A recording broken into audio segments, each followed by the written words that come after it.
केवल 3 सखा हैं ठाकुर जी के, मित्र अनेक हैं,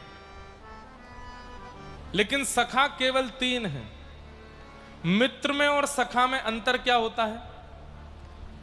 यदा कदा मिलती, कभी कभी मिले, काम पड़ने पर मिले, जरूरत पड़ने पर मिले, उसको मित्र कहते हैं। लेकिन संग खावे, संग रहवे, संग सोवे, संग रोवे, संग हंसे, संग ही सब क्रिया करे, उसको सखा कहते हैं। और सबसे बड़ी बात बताऊं, उल्टे सीधे काम कराने ले जाए, रात में उल्टे सीधे कामों में लेके जावे, क्लब वगैरह लेके जावे, पार्टी शार्टी करावे, वो मित्र। कथा में लेके आवे, वो सखा। वृंदावन लेके जावे, वो सखा। जगन्नाथपुरी लेकर के जावे, सखा। महाप्रसाद की पार्टी करावे, वो सखा। महाप्रसाद पाएंगे। आज हमारा जन्मदिन है, कहां जाएंगे? पुरी जाएंगे, वहीं उत्सव करेंगे। पार्टी नहीं, महाप्रसाद का उत्सव करावे, वो सखा। जिसके कारण आप संसार के हो रहे हो, वो मित्र है। और जिसके कारण आप महाप्रभु जगन्नाथ के हो रहे हो, वो सखा है। वो सखा जो आपको ठाकुर जी से मिलावे, वो सखा है। ऐसे सखा का हाथ पकड़ लेना और फिर गाना, ये दोस्ती हम नहीं छोड़ेंगे, तोड़ेंगे हम मगर तेरा, तोड़ेंगे दम मगर तेरा साथ ना छोड़ेंगे। क्यों भाई? तेरी कृपा से हम जगन्नाथ जी के पास गए, तेरी कृपा से हम कथा में गए, तेरी कृपा से हम भजन सुनते हैं, तेरी कृपा से हम कीर्तन में जाते हैं। आज यहां पर भी कई सारे बालक मित्रों के साथ आए हैं। उन मित्रों को बढ़िया वाला सूत्र पहना देना, फ्रेंडशिप बैंड नहीं, वो तो मित्रों को पहनाना, ये सखा है। और कहना भाई इसको मत उतारना, मेरी तेरी यारी पक्की। क्यों? तू कथा में लेके आया मुझको।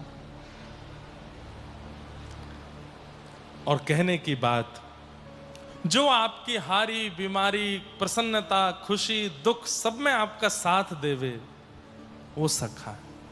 भगवान के पूरी कृष्ण लीला में 3 सखा हैं। व्रज वालों का नाम नहीं है इसमें, क्योंकि व्रज वाले सखा नहीं है। मधुमंगल, श्रीदामा, तंसुका, ये तो ठाकुर जी के प्राण हैं। लेकिन व्रज के अलावा ठाकुर जी के 3 ही सखा हैं, उद्धव, सुदामा जी और अर्जुन। केवल ये 3 सखा हैं भगवान के। अच्छा, इससे एक बात और समझा रहे हैं ठाकुर जी, क्या? जितने कम सखा बना सको उतना अच्छा। बहुत ज्यादा मित्रताएं मत किया करो संसार में। ये सुंदर दिखता है, इसको सखा बना लो, ये पैसे वाला है, इसको सखा बना लो, इसके पास ये वाली गाड़ी, इसको सखा बना लो, इस पे ऐसे कपड़े हैं, इसको ये सखा बना लो, ये हमको घुमाता फिराता सकना। बहुत ज्यादा सखा नहीं। जितना कम सामान उतना सफर आसान। सामान का मतलब क्या है? संबंध। जोरी तोरो दक्षो ने क्यों माया से, तो वे एकला चलो रे। अकेले चला करो। जितने अकेले रहोगे उतने प्रसन्न रहोगे। बहुत भीड़ यदि कर लोगे ना, हमारी जैसी हालत हो जाएगी आपकी। ना सो पाते हैं, ना खा पाते हैं, ना दौड़ पाते हैं, ना भाग। कहां बैठ के कहां से हमारी फोटो खिंच जाती है पता ही नहीं चलता। कब कौन सी अदा में दिख जाते। और फिर आजकल की जो टैगलाइन होते हैं, देखिए इंद्रेश जी महाराज सिर के बल गिर गए, इंद्रेश जी महाराज फूट फूट करके रोए थे। वायरल होना चाहते हैं बस सब लोग, कहीं से भी कुछ भी खींच के डाल देते हैं। जितना कम सामान उतना सफर आसान। कथा में तो भीड़ होनी ही चाहिए, अच्छी बात है, इतने लोग कथा सुने, पर अपने निज जीवन में बहुत कम लोगों को आश्रय दीजिए। मैं बहुत कम लोगों से बातें करता हूँ, मेरा फोन साइलेंट ही रहता है, फोन नहीं आते। बहुत 2-4 लोगों को ही नंबर है और मैं उठाता भी बस उन्हीं का ही हूं। ये हमने ठाकुर जी से सीखा। 3 ही सखा है। तो सखा है श्री सुदामा जी। अच्छा, सुदामा जी ठाकुर जी के सखा कैसे बने, इसके पीछे बड़ी एक रोचक कथा है। समय तो नहीं है लेकिन मैं थोड़ी सी सुना देता हूं। जब भगवान सांदीपनी गुरुकुल पढ़ने के लिए गए, तब ठाकुर जी को व्रज की बहुत याद आती थी। तो श्री सुदामा जी क्या करते थे, ठाकुर जी से पहले सुनते, यशोदा मैया कैसे बुलाती थी, कैसे बोलती। ठाकुर जी बताते, मेरी यशोदा मैया ऐसे बोलती, ऐसे वस्त्र पहनती, ऐसे चलती। तो श्री सुदामा जी अगले दिन सुदामा जी यशोदा मैया की तरह आ जाते, बोले लाला देख व्रज तो मैं तो को ले जाना पाऊंगा, लेकिन तो को व्रज की बहुत याद आवे, तू आंख बंद कर ले। तो ठाकुर जी आंख बंद कर लेते और बोले अब तू मुंह को यशोदा मैया समझ के मुंह से लिपट के सो जा। तो ठाकुर जी सुदामा जी को यशोदा मैया समझ के खूब रोते और यशोदा मैया की तरह पुचकारते, प्रेम करते, भोजन कराते। तो वियोग में यशोदा मैया का सुख देते ठाकुर जी को।